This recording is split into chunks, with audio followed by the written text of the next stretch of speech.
তো এখন একটা কিওয়ার্ডের এলিমেন্ট আসলে কিওয়ার্ডে কি কি এলিমেন্ট থাকে সেটা আমাদের একটু দেখতে হবে।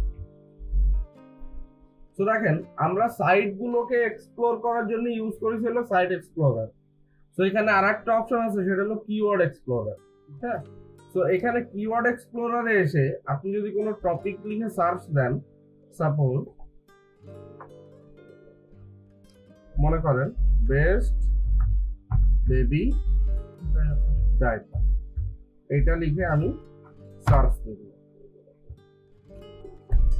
তো দেখেন এই কিওয়ার্ডটা লিখে আমি এখানে কিওয়ার্ড এক্সপ্লোরার ভিতরে সার্চ দিচ্ছি। এখন কথা হলো কিওয়ার্ডের সমস্ত ভ্যালুয়েশন বা সমস্ত মেট্রিক্স গুলা আসলে টেরিটরি ওয়াইজ ডিফারেন্ট হয়। কিরকম? ধরেন আমাদের দেশে যে কিওয়ার্ডটার ভ্যালু আছে দেখা যাচ্ছে আমেরিকা সেই কিওয়ার্ডটার ভ্যালু নেই। কিরকম একটু উদাহরণ যদি দিই, সাপোজ আমরা সবাই মনে করেন যে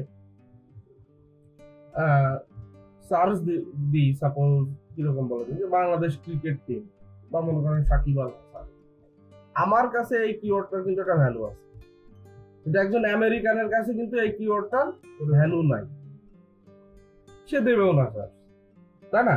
তাহলে এই টেরিটরি ওয়াইজ কিন্তু দেখেন এক একটা টপিকের ভ্যালুয়েশন নির্ধারণ হয়। তারপর ধরেন একজন আমেরিকান সার্চ দিচ্ছে হলো আইস স্কেটিং শু লিখে, কিন্তু একজন বাংলাদেশি কি দেয়?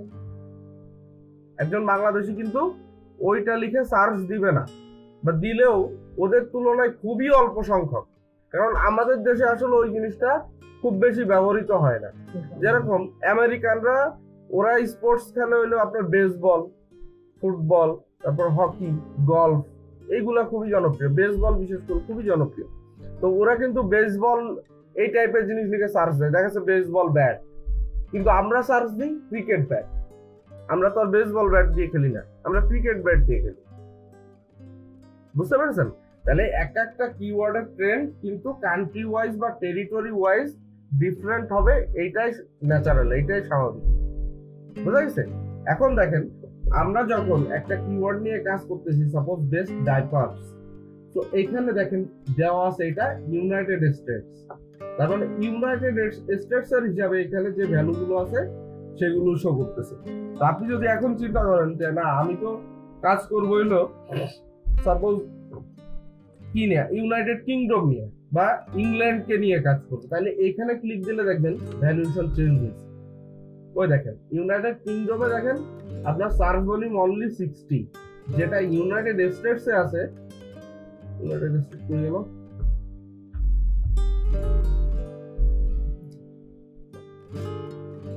যেটা দেখেন ইউনাইটেড স্টেটস আছে কত 9.2k, কোথায় 60 আর কোথায় 9.2k? বুঝতে পারছেন? তাহলে এক একটা কিওয়ার্ডের কিন্তু আপনার টেরিটরি ওয়াইজ বা কান্ট্রি ওয়াইজ এটা ভ্যালু ডিফারেন্ট হইতে পারে। তারপরে কথা হলো দেখেন এখানে বেস্ট ডাইপার্স আছে না, এখান থেকে যদি আমি এস উঠাই দিই তাহলেও কিছু ভ্যালু চেঞ্জ হইতে পারে।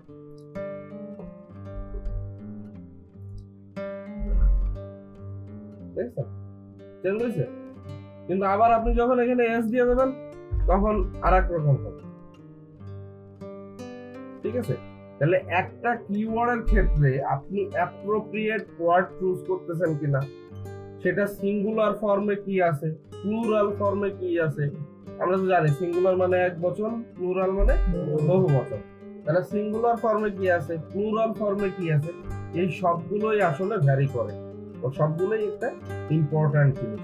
এখন মেইন যে জিনিসটা সেটা হলো আমরা যদি এখানে কথা বলি একটা কিওয়ার্ডের অ্যানালাইসিসের ক্ষেত্রে প্রথম যে জিনিসটা আছে সেটা হলো তার ভলিউম, সেটা হলো তার ভলিউম, বা এটাকে বলা হয় হলো সার্চ ভলিউম বা এসভি বলা হয়। ঠিক আছে? সার্চ ভলিউম বা এসভি।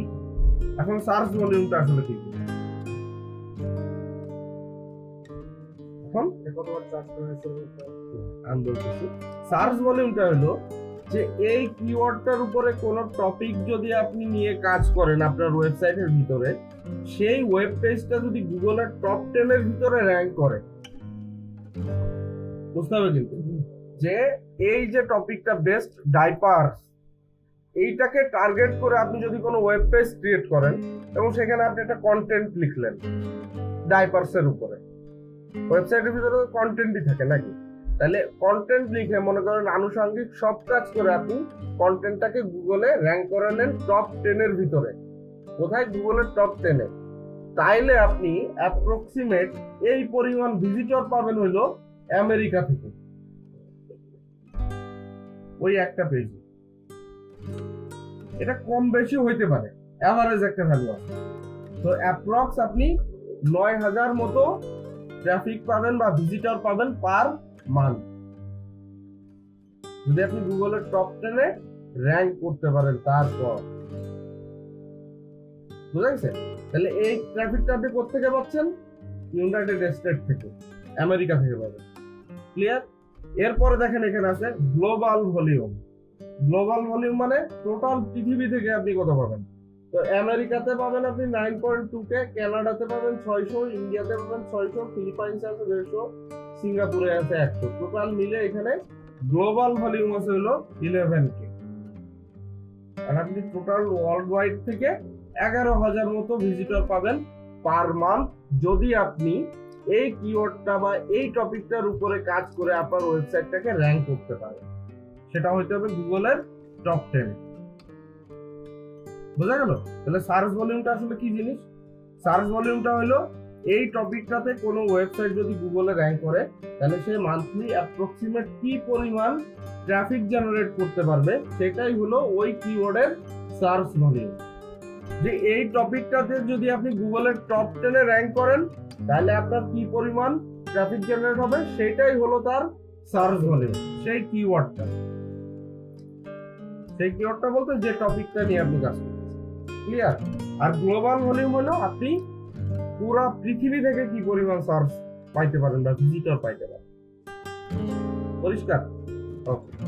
এখন হইলো কথা যে আপনি দেখেন এখানে আরেকটা জিনিস আছে ট্রাফিক পোটেনশিয়াল। হ্যাঁ, এখন ট্রাফিক পোটেনশিয়াল বলতে যেটা বোঝায় যে এখানে তো এভারেজ একটা ভ্যালু আছে 9.2 কিন্তু গুগলের একদম 1 নম্বরে যে র্যাঙ্ক করে আছে এই কিওয়ার্ডটাতে সে আসলে ট্রাফিক পাচ্ছে 15,000 পার মান্থ।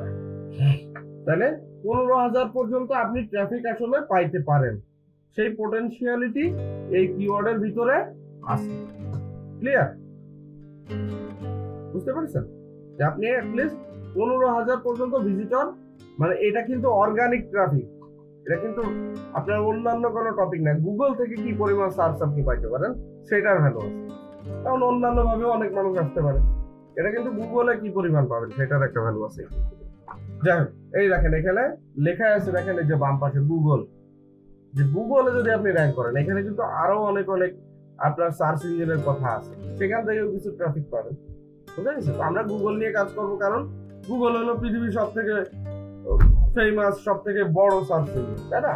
এই কারণে আমরা গুগল নিয়ে কাজ করতেছি। যাই, এরপরে সিম্পল একটা জিনিস দেখেন। সিম্পল জিনিসটা হলো এখানে একটা জিনিস লেখা আছে, দেখেন কিওয়ার্ড ডিফিকাল্টি। কি লেখা আছে? Keyword difficulty is equal to KD. ঠিক আছে, আমরা সংক্ষেপে কি বলবো? কেডি। এখন দেখেন এখানে কেডি কত বলতেছে ভ্যালু? 43। এর নিচে একটা ভ্যালুয়েশন লেখা আছে হার্ড। মানে এই কিওয়ার্ডে যদি আপনি র্যাঙ্ক করতে চান তাহলে কিন্তু কিওয়ার্ডটাতে র্যাঙ্ক করা সহজ হবে না, কঠিন হবে। তো এখন যে জিনিসটা ফলো করতে হবে এইটুকু বুঝেন যে আমরা বুঝলাম যে গুগলের টপ 10 এ যদি আমি এই কিওয়ার্ডে র্যাঙ্ক করি তাহলে আমি 9200 ট্রাফিক পাবো আমেরিকা থেকে। কিন্তু এই কিওয়ার্ডটাতে যদি আমি র্যাঙ্ক করতে চাই তাহলে আমার আসলে সেটা পথ সহজ হবে না। এখন আমি ধরেন তাহলে কিছু কিওয়ার্ড আমার বের করতে হবে। ধরেন আমি আপনার ক্লায়েন্ট, আমি এসে আপনাকে বললাম যে ভাই আমার একটা কুকিং রিলেটেড ওয়েবসাইট আছে, এর জন্য সহজে র্যাঙ্ক করা যায় এরকম কিছু কিওয়ার্ড আমাকে দেন বের করে, সহজে যেগুলোতে আমি র্যাঙ্ক করতে পারবো, খুব বেশি কম্পিটিশন করা লাগবে না, সেরকম কিছু কিওয়ার্ড আমাকে দেন এবং সেখানে কিছু সার্চ ভলিউম থাকবে। কারণ কি, যে টপিকগুলোতে আসলে র্যাঙ্ক করা সহজ তার সার্চ ভলিউম আসলে আলটিমেটলি কম হয়। মানে গুগলে আপনি র্যাঙ্ক করেছেন হয়তো আপনি মাসে সেখান থেকে 200 ট্রাফিক জেনারেট করতে পারবেন। একটা কিওয়ার্ড দিয়ে এখানে যেরকম 15,000 ট্রাফিক জেনারেট হচ্ছে, সেখানে হয়তো একটা কিওয়ার্ডে আপনি ম্যাক্সিমাম 200, 300, 500 ট্রাফিক জেনারেট করতে পারবেন। কারণ আপনি যখন কম্পিটিশন লেভেল কমে আসবে, তখন তো স্বাভাবিকভাবে তো সার্চ ভলিউমও কমবে, ন্যাচারাল।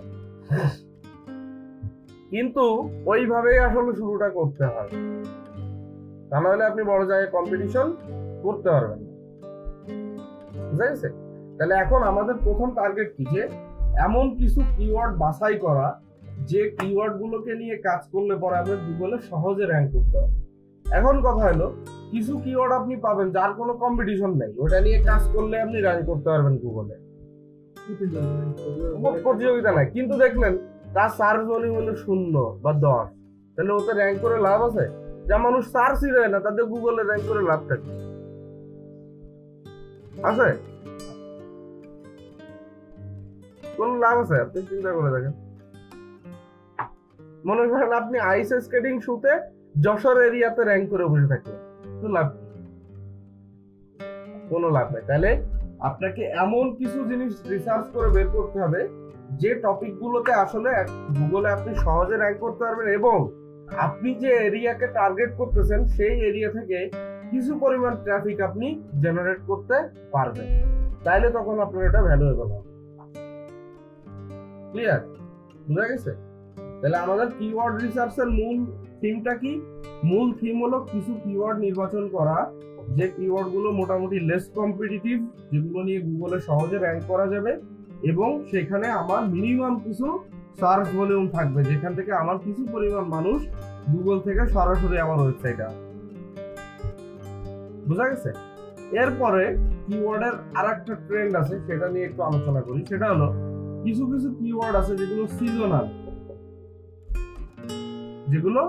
সিজনাল। মনে করেন এখন যদি আপনি গুগলে সার্চ করেন বেস্ট জ্যাকেট বা বেস্ট সোয়েটার, বাংলাদেশে কোনো পাগলেও সার্চ করবে এখন? সোয়েটার কি কিনবে এখন? চিন্তা করে দেখেন। কিন্তু ছাতা কিন্তু এখন বিক্রি হবে।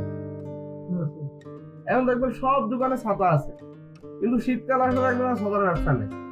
যখন দেখবেন বিভিন্ন দোকানে নতুন নতুন সোয়েটার, হুডি, জ্যাকেট, তারপরে আপনার ইয়াগুলো ব্লেজার, বিভিন্ন টাইপের জিনিস বিক্রি হয়। তাহলে এই টাইপের জিনিসগুলো কি সিজনাল না? দেখেন আমেরিকাতে সাপোজ ওদের দেশে কি সারা বছর বরফ পড়ে না, একটা উইন্টারের একটা নির্দিষ্ট সময় আছে, ওই সময় তো বরফ পড়ে, তখন দেখা যাচ্ছে কিছু প্রোডাক্ট সেল হয়। এখন আপনি যদি ওই প্রোডাক্ট গুলোকে টার্গেট করে আপনার ওয়েবসাইটের টপিক নির্বাচন করেন, তাহলে কি হবে? বছরের একটা ম্যাক্সিমাম সময় আপনি ট্রাফিক পাবেন না। দেখা গেল আপনি এখন রিসার্চ করে বের করলেন যে আপনি সোয়েটার নিয়ে কাজ করবেন, বাংলাদেশ টার্গেট, এখন আপনি সোয়েটার নিয়ে কাজ করলেন, তাহলে বছরের 3 মাস বাদে বাকি 9 মাস আপনি বসে থাকবেন, আপনার ওয়েবসাইট ইনকাম করবে 9 মাস অবধি কে সোয়েটার কিনে বেড়াবে? বুঝতে পেরেছেন? তাহলে কিওয়ার্ডের ভলিউম, তার কিওয়ার্ড ডিফিকাল্টি এবং তার মানে ট্রেন্ড, সেটা সিজনাল কিনা সেইগুলো চেক করাই হলো আমাদের মূল কাজ হবে একটা কিওয়ার্ড রিসার্চের ক্ষেত্রে।